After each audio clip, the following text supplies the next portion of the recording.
Conferencia 8. El yo dividido y su proceso de unificación.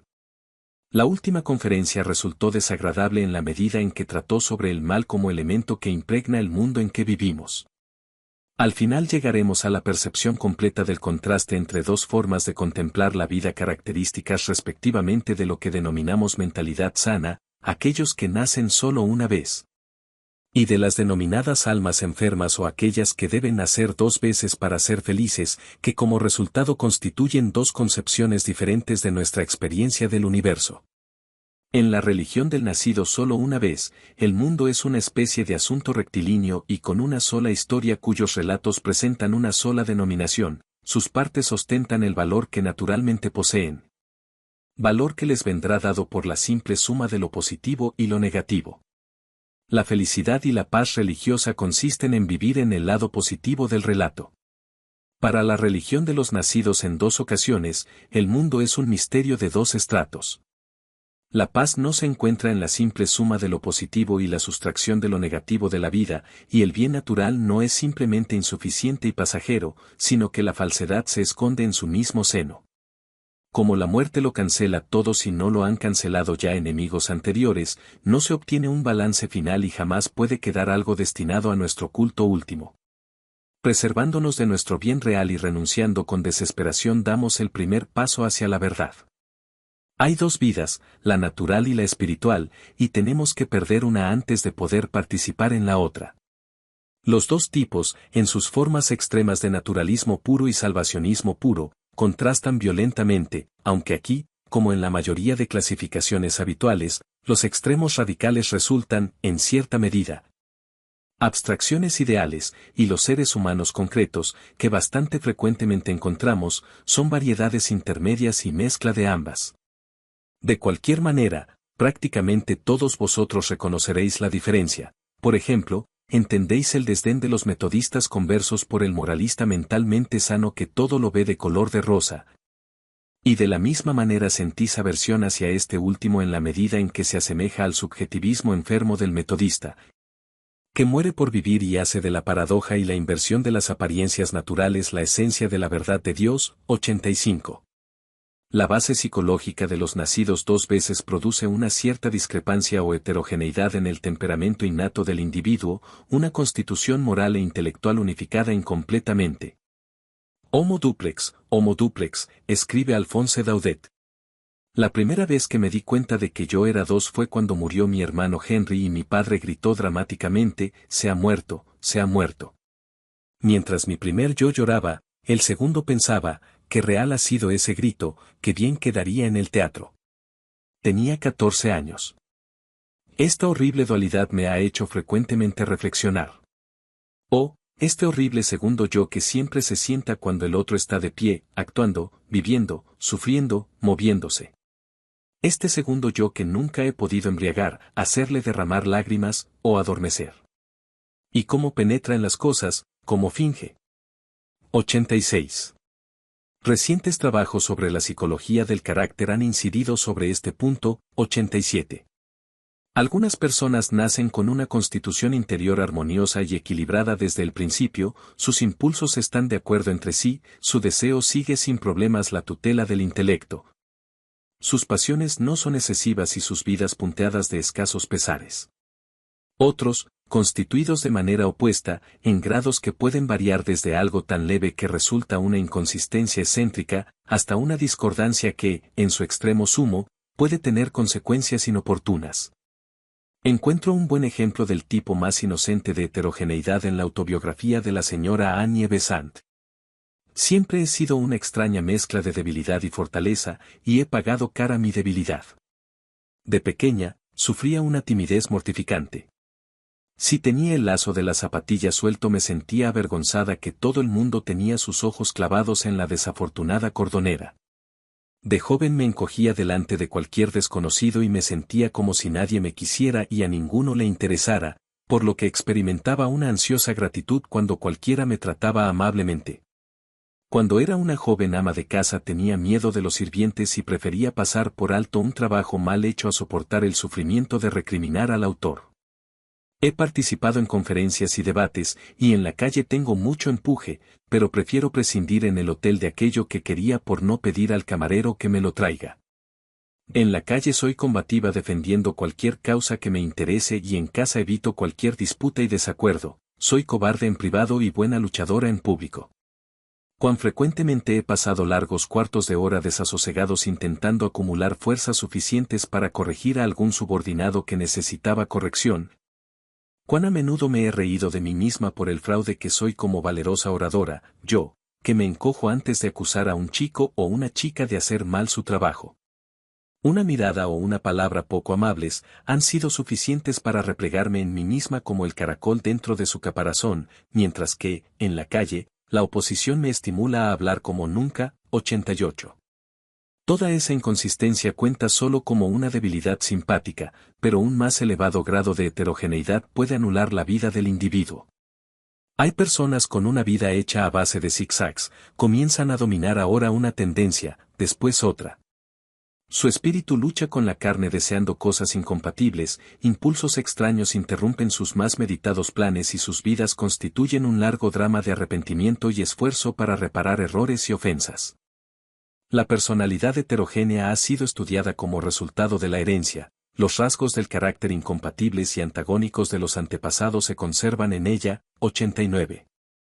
Podemos tomar esta explicación como lo que vale, ciertamente ha de ser corroborada, pero sea cual sea la causa de la personalidad heterogénea. Encontramos ejemplos extremos en el temperamento psicopático del que os hablé en la primera conferencia. Toda la literatura sobre este problema sitúa la heterogeneidad interior en lugar destacado de sus descripciones. De hecho, este rasgo es frecuentemente el que nos hace atribuir ese temperamento concreto a alguien. Un degeneré superior es simplemente un hombre de sensibilidad en muchas direcciones, que tiene más dificultades que sus semejantes para mantener en orden su hogar espiritual y recorre su camino sin desviarse. Porque sus sentimientos e impulsos son demasiado vehementes y demasiado contrapuestos mutuamente. Tenemos ejemplos exquisitos de la personalidad heterogénea en las ideas obsesivas e insistentes, en los impulsos irracionales, los escrúpulos morbosos, los temores y las inhibiciones que rodean el temperamento psicopático cuando es muy pronunciado. Bunyan poseía la obsesión de las palabras, vende a Cristo por eso, véndelo por aquello, véndelo, véndelo, que recorrían su mente 100 veces hasta que un día replicó sin aliento, impulsivamente, no lo haré, no lo haré. Dejadlo ir si quiere, y esta batalla perdida lo desesperó durante todo un año. Las vidas de los santos aparecen plagadas de estas obsesiones blasfemas atribuidas invariablemente a la acción directa de Satanás. El fenómeno se relaciona con la vida del yo subconsciente, del que a partir de este momento hablaremos más directamente. Ahora bien, en todos nosotros, estemos constituidos de la forma que sea, pero en un grado más grande en proporción con nuestro nerviosismo, sensibilidad y proclividad a diversas tentaciones. Y en el grado más elevado posible si decididamente somos psicopáticos, la evolución normal del carácter consiste principalmente en dirigir y unificar el yo interior. Los sentimientos más elevados y los más bajos, los impulsos útiles y los errores, comienzan siendo un caos en nosotros para acabar formando un sistema estable de funciones de correcta subordinación. La infelicidad puede caracterizar el periodo de lucha y organización.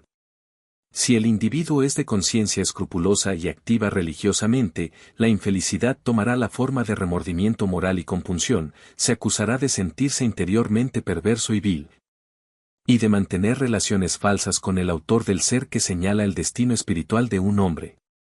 Esta es la melancolía religiosa y la convicción de pecado, que desempeñaron un papel tan importante en la historia del cristianismo protestante. El interior del hombre es un campo de batalla para quien soporta dos yo's hostiles e implacables, uno real y otro ideal. Como Víctor Hugo cuando hace decir a su Mahoma. J. suis le champ-pile de sublimes combats. Tantot le homme den haut, et tantot le homme den bas. Comme dans le désert le sable et la citerne. Vida equivocada, aspiraciones inalcanzables, como dice San Pablo, el bien que tendría que hacer no lo hago, pero hago el mal que no debería. Autoaversión, autodesesperación, una carga ininteligible e intolerable de la que el hombre es misteriosamente el heredero. Dejadme citar algunos casos típicos de personalidad incoherente con melancolía en la forma de autocondenación y sentimiento de pecado. El caso de San Agustín es un ejemplo clásico. Todos recordáis su educación medio pagana, medio cristiana, su emigración a Roma y Milán, su adopción del maniqueísmo y, por consiguiente, del escepticismo, y su búsqueda obstinada de la verdad y la pureza de vida. Finalmente, desconcertado por la lucha en el interior de su pecho entre las dos almas y avergonzado de su débil voluntad, cuando tantos otros conocidos, directamente o bien de oídas, habían roto las cadenas de la sensualidad y se habían entregado a la castidad y la vida elevada. Sintió una voz en el jardín que decía: Sume, leje, toma y lee, y abriendo la Biblia al azar vio el texto, lejos de lascivia e impudicia, que le pareció enviado directamente para él mismo y calmó la tormenta interior para siempre. 90. El genio psicológico de Agustín nos ha proporcionado un relato insuperable del problema de poseer un yo dividido. La voluntad nueva que comenzaba a poseer todavía no era demasiado fuerte para superar a la otra, fortalecida por tan larga indulgencia. Así, pues, estas dos voluntades, una vieja y otra nueva, una carnal y otra espiritual, disputaban entre sí y turbaban mi alma. Por propia experiencia entendí lo que había leído: la carne se erige contra el espíritu contra la carne. Yo era yo en los dos deseos, pero más todavía en aquel que aprobaba que en el que desaprobaba. Sin embargo, fue a través de mí mismo como el hábito consiguió dominar sobre mí, ya que fui de buen grado donde no quería. Ligado todavía a la tierra, rechacé, oh, Señor, luchar a tu lado, temeroso de desasirme de todas las cadenas cuando debería haber temido que me frenasen. Así, los pensamientos sobre los que meditaba en voz eran como los esfuerzos de alguien que quería despertar pero, dominado todavía por el sueño, vuelve a dormirse enseguida. Frecuentemente, un hombre, cuando está muy adormecido, se propone despertar y aunque no lo pretenda se estimula.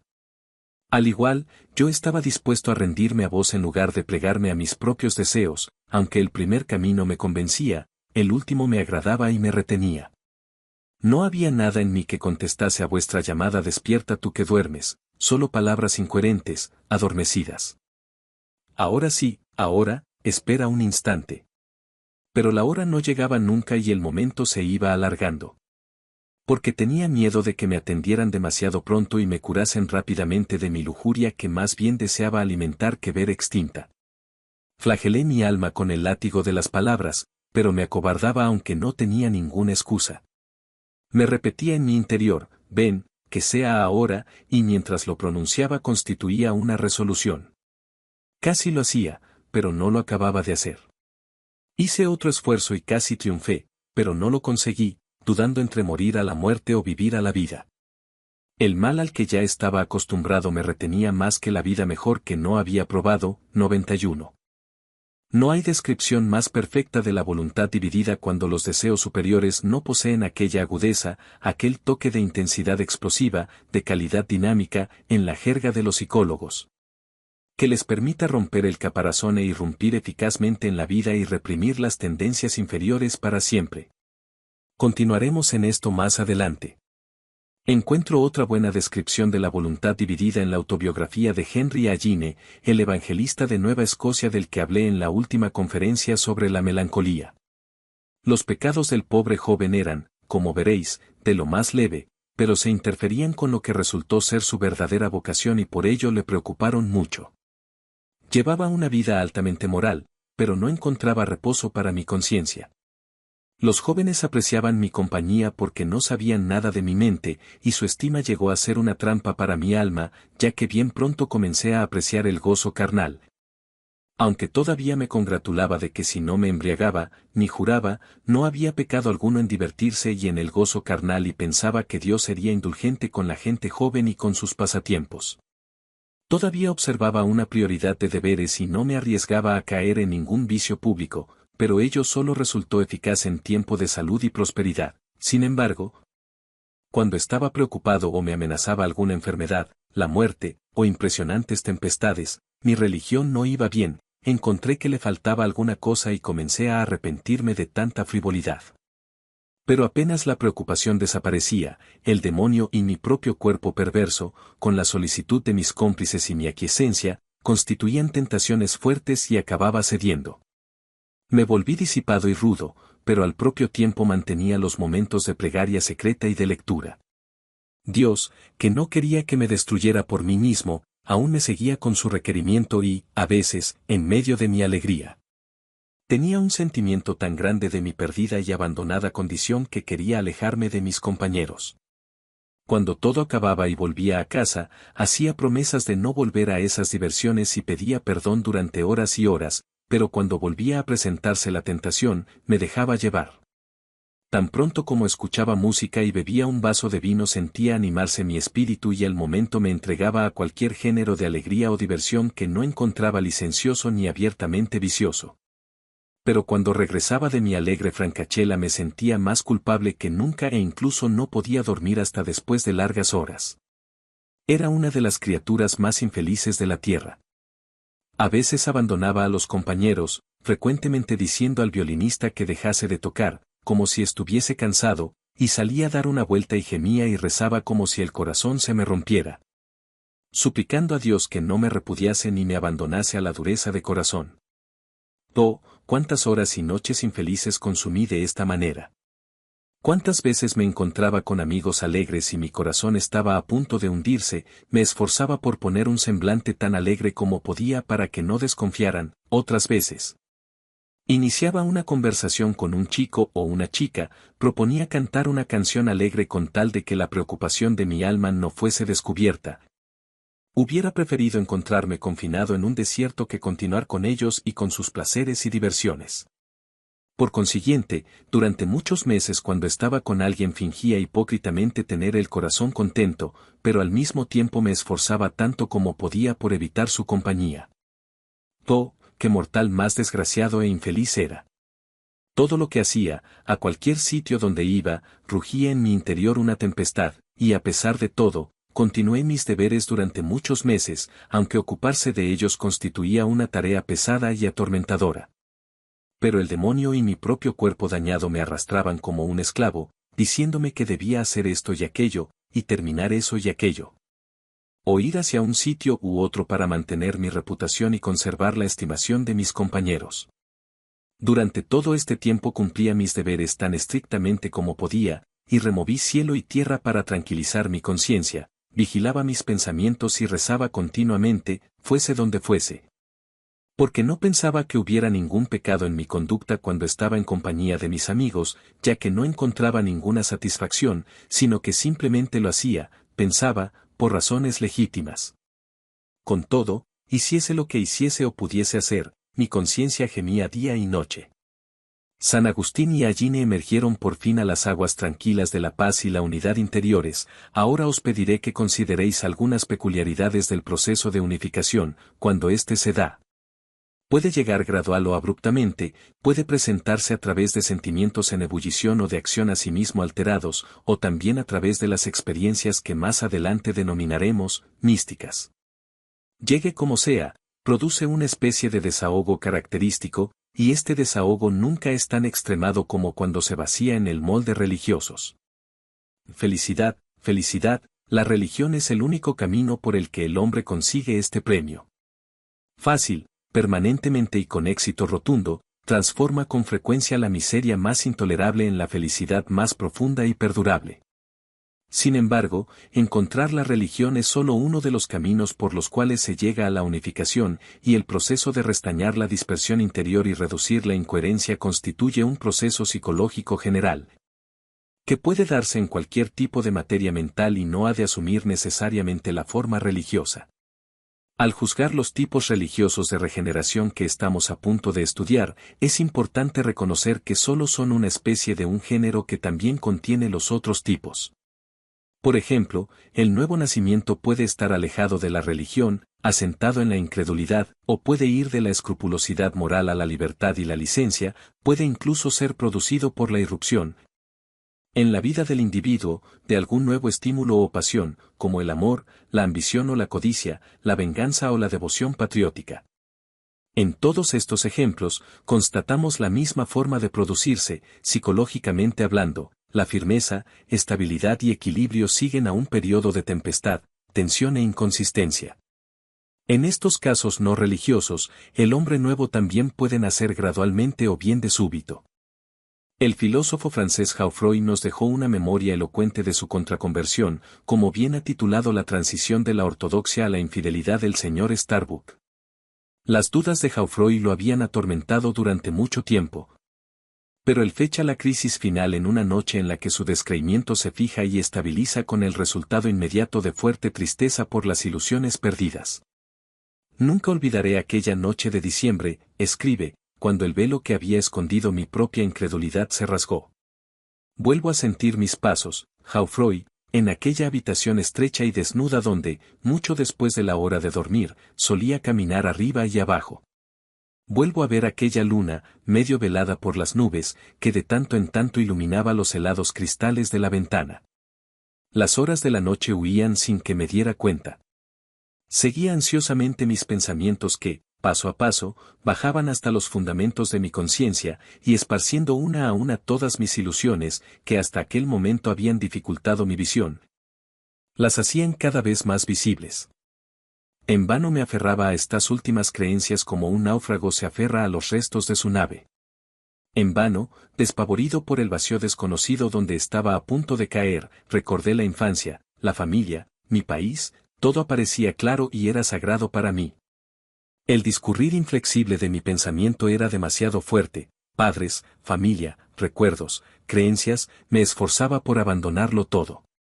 La investigación continuó de manera tanto más obstinada y severa en la medida en que llegaba a término, y no paró hasta que alcanzó el final. Entonces supe que no quedaba nada en pie en el fondo de mi mente. Este momento fue terrible. Cuando hacia la mañana me levanté de la cama exhausto, me pareció sentir mi vida primera, sonriente y plena, que se apagaba como un fuego nuevo y que delante de mí se abría una nueva vida. Donde en el futuro habría de vivir solo con el pensamiento fatal que me había confinado allí y que estuve tentado de maldecir. Los días siguientes a este descubrimiento fueron los más tristes de mi vida. 92. En el Essa on Decision of Character, de John Foster, se halla un relato de un caso de conversión resuelta a la avaricia que es bastante ilustrativo para ser referido. Un joven gastó, en 2 o 3 años, un importante patrimonio en juegas y desenfrenos, con un buen número de compañeros inútiles que se autodenominaban amigos y que, cuando se agotaron los últimos medios, lo trataron, naturalmente, con desdén y menosprecio. Reducido a la necesidad más absoluta, un día salió de casa con la intención de poner fin a su vida, pero después de vagar un buen rato casi inconscientemente, llegó al borde de un promontorio que dominaba el lugar donde habían estado sus propiedades. Se sentó y permaneció con el pensamiento fijo durante unas horas, hasta que al fin se levantó con una emoción vehemente, exultante. Había tomado una resolución, todas aquellas propiedades volverían a ser suyas. Asimismo había confeccionado un plan, que comenzó a ejecutar inmediatamente. Caminó deprisa, decidido a no perder la primera oportunidad, aunque fuese humilde, de ganar algún dinero, aunque se tratase de una miseria menospreciable, y decidió no gastar, si podía evitarlo, ni un cuarto de penique de lo que ganase. La primera cosa que le llamó la atención fue un montón de carbón que un carro había dejado caer delante de una casa. Se ofreció a transportarlo con la pala o con el carretón al lugar donde correspondía y lo contrataron. Le dieron un par de monedas por el trabajo y entonces, siguiendo su plan de ahorrar, pidió alguna cosa de comer o beber gratuitamente, y se la dieron. Después buscó la siguiente oportunidad, pasó por un buen número de faenas serviles en lugares distintos, con laboriosidad incansable, y escrupuloso en evitar, tanto como podía, gastarse un penique. Aprovechaba sin pensarlo 2 veces cualquier oportunidad que se ajustara a su plan, sin mirar la vileza de la ocupación o las apariencias. Con este método, al cabo de un tiempo considerable había ganado bastante dinero para comprar un poco de ganado y volverlo a vender, después de tener algunos problemas para entender el negocio. Rápidamente, pero con cautela, las primeras ganancias las invirtió en nuevos beneficios, manteniendo su extrema severidad, sin desviarse ni una sola vez. Y así avanzó gradualmente hacia las transacciones más importantes y comenzó a enriquecerse. No conozco, o lo he olvidado, el curso de su vida, pero el resultado final fue que recuperó sus propiedades con creces, murió como un avaro empedernido, con una fortuna valorada en 60.000 libras. 93. Dejadme hablar ahora del asunto que nos interesa, es decir, del contenido religioso. Este es uno de los más simples posibles, un relato de conversión sistemática a la religión de mentalidad sana de un hombre que ya debía ser de este tipo. Muestra cómo, cuando el fruto está maduro, cae apenas tocarlo. Horace Fletcher, en su libro Menticulture, explica que un amigo que hablaba del autocontrol que los japoneses adquirían por la práctica de la disciplina budista, afirmaba: primero te has de liberar de la ira y de la ansiedad. Pero, es posible, dije yo. Si es posible para los japoneses habrá de serlo para nosotros, replicó él. Al volver, no podía pensar nada más que en las palabras liberar, liberar, y la idea debió continuar poseyéndome durante las horas de sueño, porque la primera conciencia de la mañana me llevó al mismo pensamiento. Con la revelación de un descubrimiento que se expresaba en el razonamiento siguiente: si nos podemos liberar de la ira y de la ansiedad, ¿por qué es necesario sufrirlas? Sentía la fuerza del argumento y acepté enseguida el razonamiento. El niño había descubierto que podía caminar y ya no se arrastraría más. Desde el momento en que me di cuenta que las manchas cancerosas de la ira y la ansiedad se podían quitar, me abandonaron. Con el descubrimiento de su debilidad se exorcizaron a sí mismas. Desde aquel momento la vida ha presentado un aspecto completamente diferente. A pesar de que hasta entonces la posibilidad y el deseo de liberarme de las pasiones depresivas había sido muy real para mí, tardé algunos meses en sentirme por entero seguro de mi nueva posición, pero, como las ocasiones usuales para la ira y la ansiedad se han ido presentando, y me he visto incapacitado para sentirlas, siquiera en el grado más mínimo, ya no las temo ni me protejo constantemente. Y me maravillo del aumento de energía y vigor de la mente, de mi fuerza ante cualquier tipo de situaciones y de mi disposición para considerar y apreciar todas las cosas. Desde aquella mañana he tenido ocasión de hacer más de 10.000 millas en tren. El mozo, el conductor, el camarero, el feriante, agente literario, taxista, y los demás que antes constituían una fuente de irritación y molestia para mí, los he vuelto a encontrar. Pero no tengo conciencia de ninguna descortesía. De golpe el mundo se ha hecho bueno, por decirlo así, me he vuelto sensible únicamente a los rasgos del bien. Podría explicar muchas experiencias que demuestran una condición mental nueva, pero con una habrá suficiente. Sin el más mínimo sentimiento de aburrimiento o impaciencia he visto como un tren, que yo pretendía coger con gran interés y anticipación, salía de la estación sin mí porque mi equipaje no llegaba. El portero del hotel llegó corriendo y jadeando a la estación en el momento en que el tren desaparecía de la vista. Cuando me vio, me miró esperando mi reprimenda y comenzó a balbucear que había quedado bloqueado en una calle estrecha sin poder salir. Cuando acabó le dije: es igual, no se podía hacer nada, lo volveremos a intentar mañana. Tenga sus honorarios, me sabe mal que haya sufrido tanto para ganarlos. La mirada de sorpresa que apareció en su cara tenía tanto de complacencia que en el acto me sentí compensado del retraso. Al día siguiente no aceptó ni un centavo por su servicio, y ahora somos buenos amigos. Durante las primeras semanas de mi experiencia permanecí en guardia solo contra la ira y la ansiedad, pero mientras tanto, al notar la ausencia de las otras pasiones depresivas y menguadoras, comencé a buscar una relación, hasta que me convencí de que todas son originadas en las dos raíces que he señalado.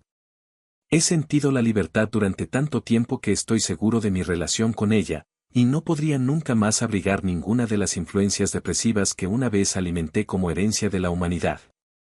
Como el enajenado se revuelca voluntariamente en un albañal infecto. No cabe duda alguna en mi mente de que el cristianismo y el budismo puros, la mental science y todas las religiones, enseñan fundamentalmente lo que para mí ha sido un descubrimiento. Pero ninguna de ellas lo ha presentado a la luz de un fácil y sencillo proceso de eliminación. Una vez me preguntaba si la eliminación no produciría indiferencia y pereza. Siento un deseo tan grande de hacer alguna cosa útil que parezco un niño de nuevo, como si volviera a tener la energía suficiente para jugar. Podría luchar tan bien como, y mejor que, nunca, si se presentara la ocasión. Eso me exime de la cobardía, no puedo ser cobarde ya que el miedo es una de las cosas eliminadas. Me doy cuenta de la ausencia de timidez delante de cualquier audiencia. Cuando era niño estaba bajo un árbol donde cayó un rayo. Y recibí una impresión tan fuerte que el efecto me duró hasta que deshice su asociación con la ansiedad. Desde entonces, he tropezado con rayos y truenos en momentos que antes me hubiesen causado grandes depresiones o nerviosismo, y ahora no he notado nada de todo eso. También se ha modificado mi capacidad de sorpresa, y ahora es menos probable que me sorprenda de ruidos o visiones inesperadas. En lo que me concierne, ahora no me preocupo por lo que pueden ser los resultados de esta condición emancipadora. No cabe duda de que la perfecta salud que ambiciona la ciencia cristiana puede ser una de esas posibilidades, ya que noto sensible mejoría en la forma como el estómago cumple su deber de asimilar la comida que le proporciono. Y estoy seguro que trabaja mejor al son de una canción que bajo la hostilidad de una amenaza. Tampoco pierdo este preciso tiempo formulando una idea de la existencia futura o de un cielo futuro. El cielo que tengo dentro de mí es tan atractivo como cualquiera de los prometidos o de los que pudiera imaginar y estoy deseando dejarlo discurrir vaya donde vaya mientras la ira y su progenie no le hagan descarriarse. 94. La medicina antigua hablaba de dos formas, lisis y crisis, una gradual y otra de súbito, de recuperarse de una enfermedad corporal. En el reino espiritual existen también dos formas, una gradual y otra súbita, por las que se puede lograr la unificación interior. Tolstói y Bunyan pueden volver a servirnos de ejemplos de la manera gradual. Aunque he de confesar desde el principio que es difícil seguir las tortuosidades del corazón de los demás y se percibe que sus palabras no revelan todo el secreto. Sea como fuere, Tolstói, a la saga de sus inacabables preguntas, parece pasar de una cosa a otra. Primero percibirá que su convicción de que la vida no tenía sentido se refería a esta vida finita. Buscaba el valor de un término finito en el valor de otro y el resultado total solo podía ser una de aquellas ecuaciones metafísicas indeterminadas que acaban 0 igual a 0. Con todo, este es el límite hasta donde el intelecto que razona puede llegar, a menos que el sentimiento irracional o la fe aporten lo infinito. Creyendo en el infinito como hace la gente normal, la vida vuelve a ser posible. Desde que la humanidad existe, allá donde ha habido vida, también hubo fe que hizo posible vivirla. La fe constituye el sentido de la vida, el sentido por virtud del cual el hombre no se autodestruye, sino que continúa viviendo. Si el hombre no creyese que hemos de vivir por algo, no viviría.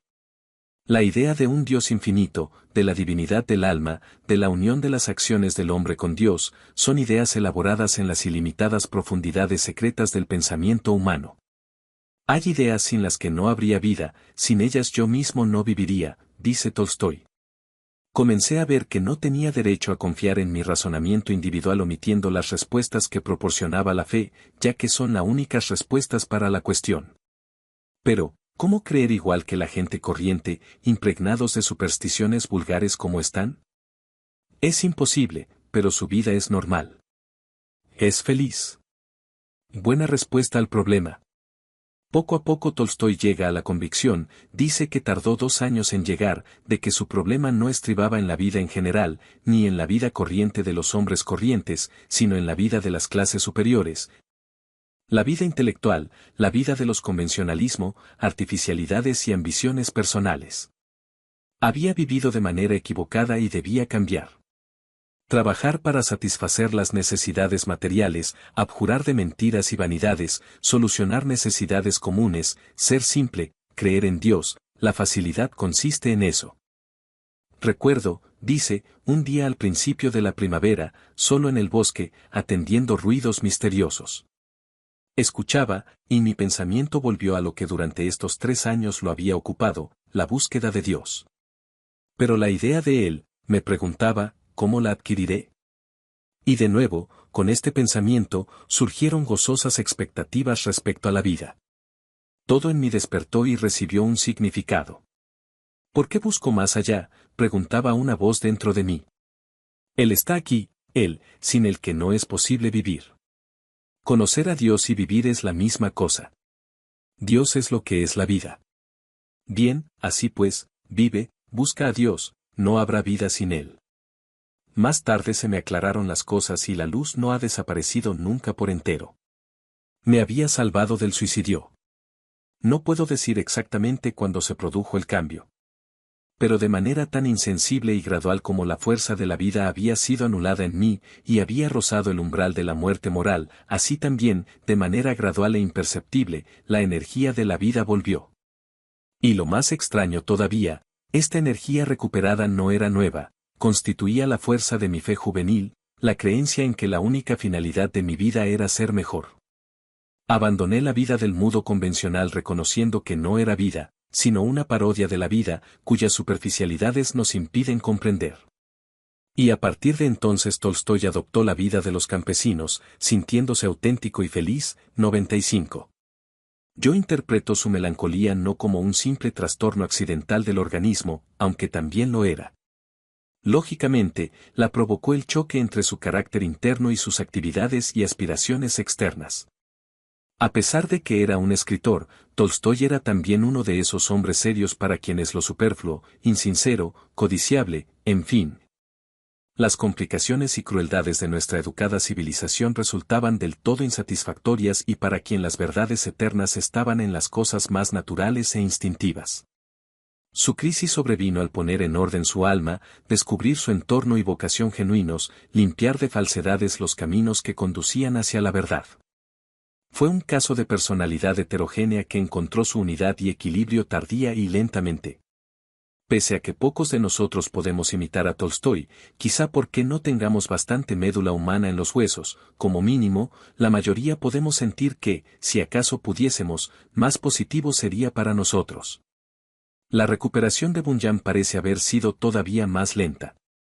Durante muchos años le persiguieron textos de las escrituras alternativamente optimistas y pesimistas, peor a la postre acabó por convencerse de su salvación a través de la sangre de Cristo.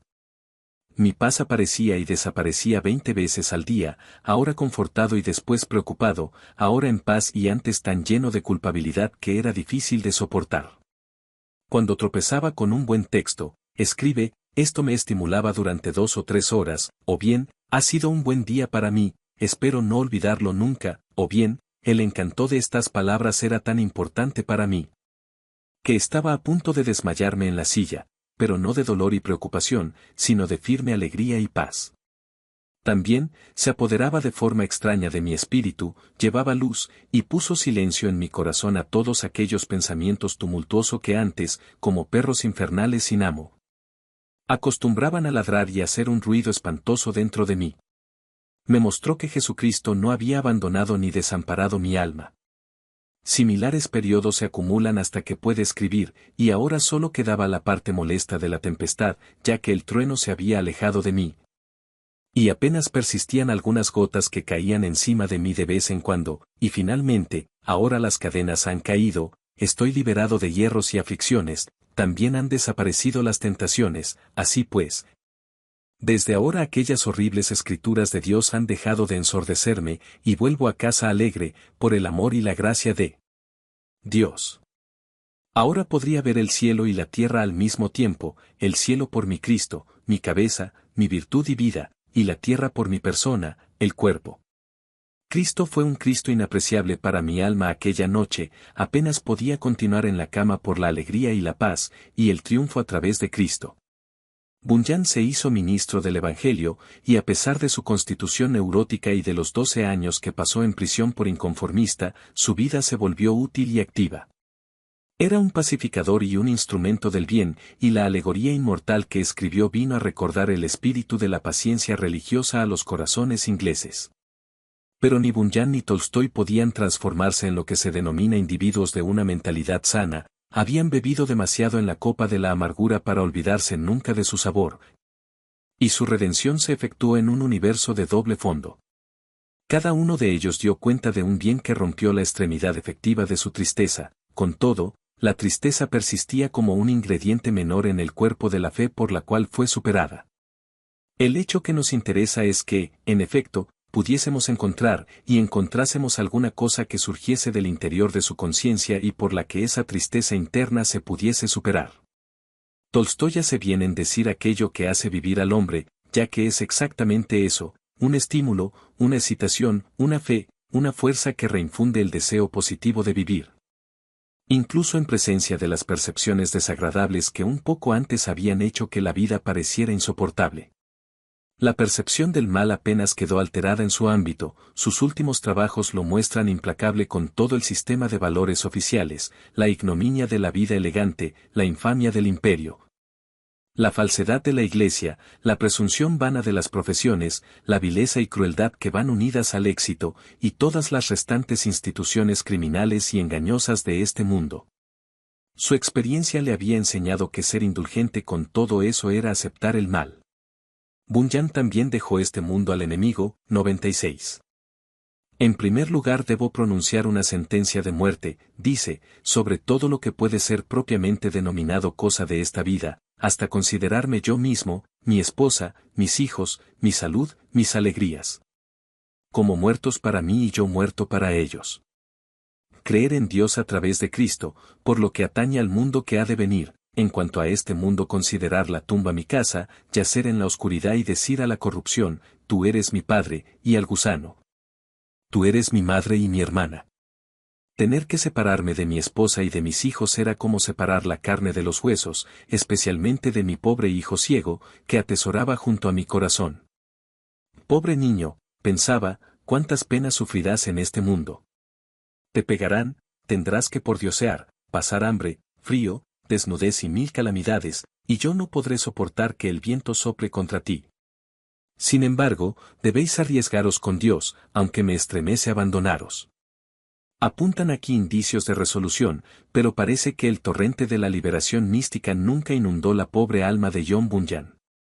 Estos ejemplos pueden ser suficientes para informaros de manera general del fenómeno técnicamente llamado conversión. En la conferencia próxima os invitaré a estudiar sus peculiaridades y paralelismos con detalle.